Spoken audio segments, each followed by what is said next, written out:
Hello, good morning, Madam Glay. So, nag-assemble na ako ngayon ng propeller type na ito, yung substrate, yung main component ng substrate mixer. So, ito yung pinaka-mixer niya mismo.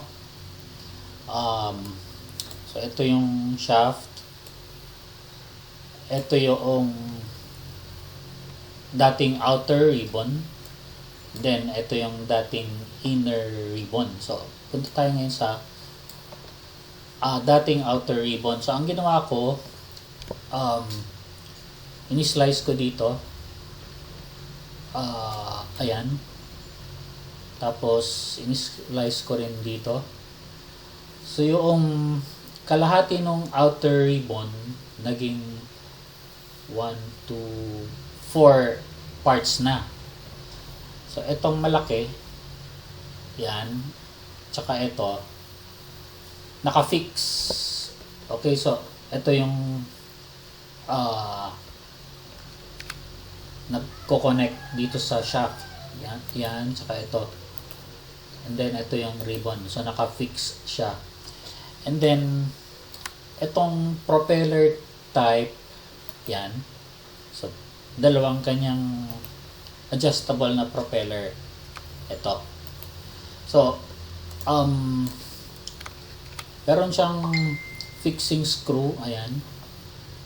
So, pwede mo itong i-rotate. Okay? Ganon din ito. Pwede mo siyang i-rotate.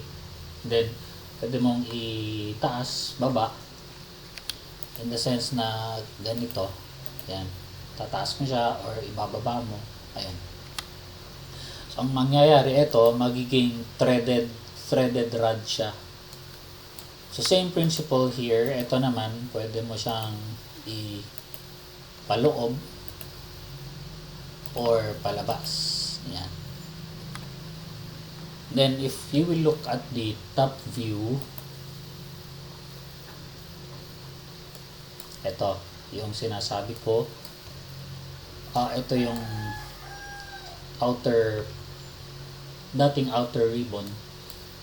So, ito yung fixed na blade. Ito naman yung propeller. Pwede mo siyang i-rotate. Yan. Okay? So, dati ganyan. Ganyan siya.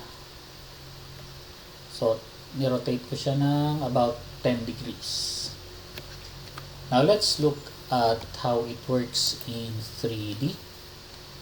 So, ito. Ayan. And then, rotate natin siya.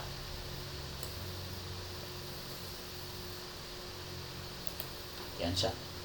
So, ang rotation niya, ganyan. Yan. So, yung substrate, ipupush niya towards the center. Ito yung outer ribbon, yung kalahati ng outer ribbon. Okay, so ipupush niya yung substrate towards the center. Next is, same principle naman dito sa dating inner ribbon. Ito, naka-fix. Ayan, fixed blade. Ito, naka-fix din yan. Pero this time, tatlo na ang kanyang propeller. Yan, tatlo na. Then, same thing. Adjustable yung kanyang angle. Then, adjustable din yung kanyang height from the shaft. So, let us rotate this one. Yan. Ganyan naman.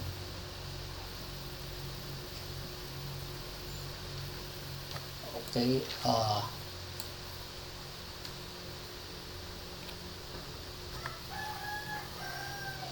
So, ito yung inner ribbon. Okay, so ito-rotate natin siya.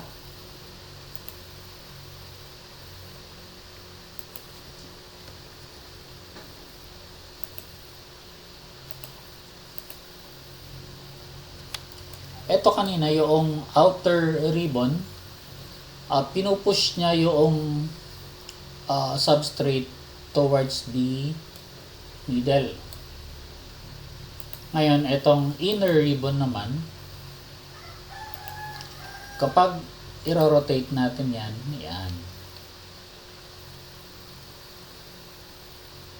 ayan siya.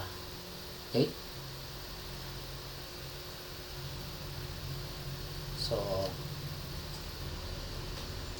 konting adjustment na lang.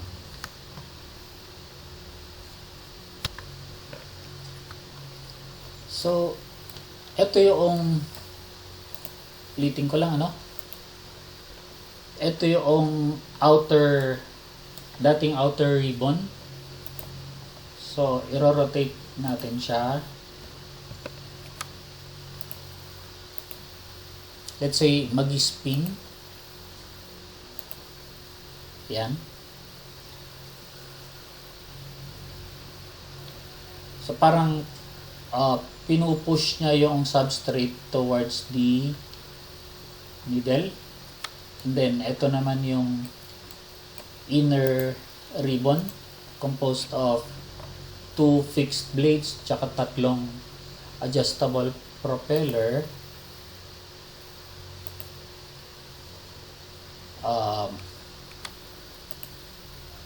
Ayan.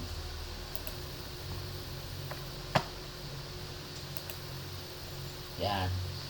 Ipupush naman niya yung substrate palabas. Okay? Yan. Or going to the sides. Yan siya. Ito naman, kapag i-rotate natin ito,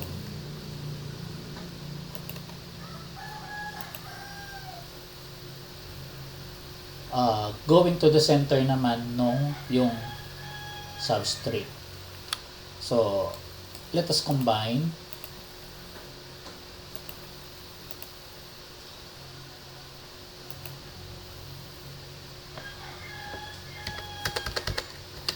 Yan.